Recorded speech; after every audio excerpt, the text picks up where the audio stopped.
Hi, I'm Blair Gilbert, here for MrHardware.com and Gilbert's Pro Hardware in St. Clair Shores, Michigan. We are going to take and show you some tricks on how to do some grinding of lawn and garden tools around the house.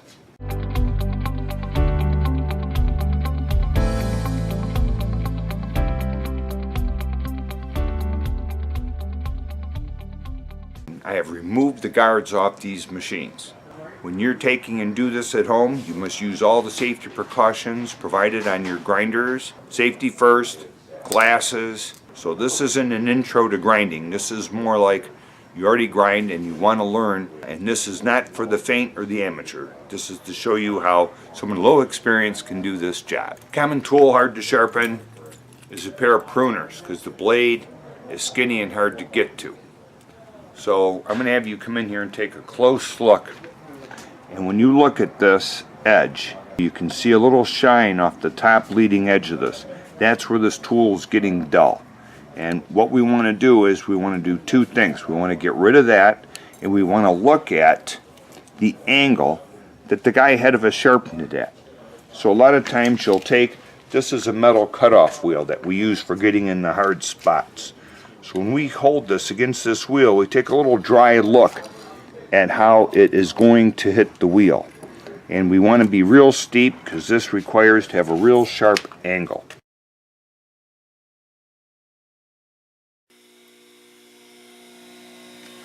See how wide the grinding is. You know, we were taking advantage of the sharp angle and the skinny wheel. And after we sharpen it, we push up with our finger, we can feel a burr. There's a burr here. There's no burr here yet, which no burr, the metal rolls over this edge. But I'm going to take a little bit more off, plus you can see a little shine on that leading edge. When I get this to where I want it, you won't see that. There. The shine's gone. I feel burr everywhere but there and there. Two more spots. Perfect. You take a little stone, you hold it flat, you slide it back and forth, knocks off the burr, and these babies are sharp. Head shears.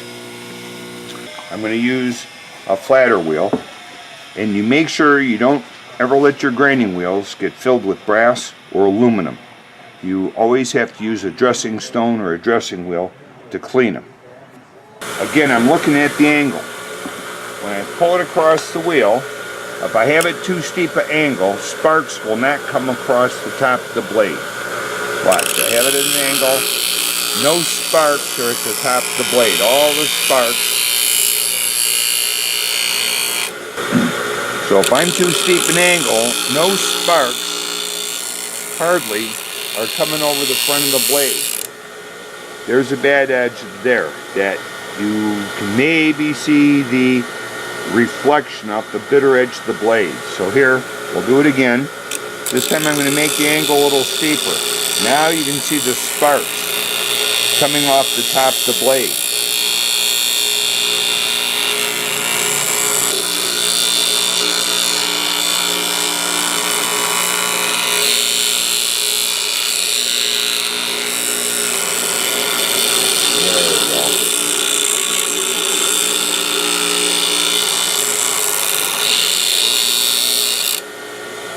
The couple edges that had a reflection on the edge are now gone.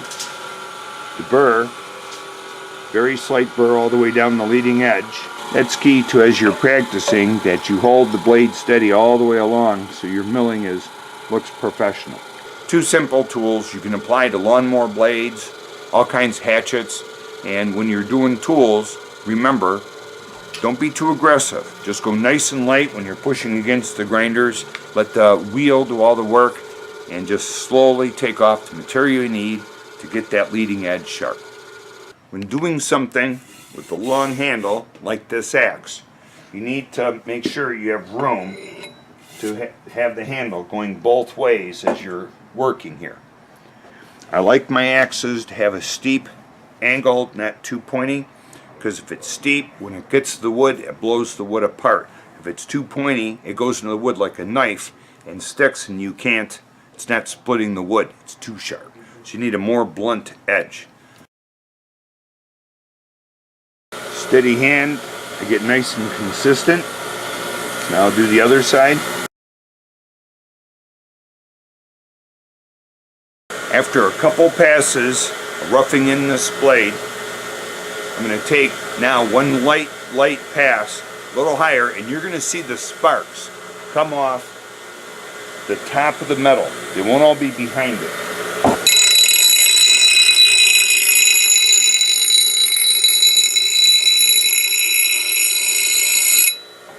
So I don't know if you can tell, but all the sparks in that pass, you can see them come off the face of the metal. I'm not pushing on this wheel at all. I'm letting this steel float across. I keep the grinding wheel clean so that it removes metal. There's the angle, if you can tell. It's steep, now it's sharp. It's machined back a little further than it was from the factory.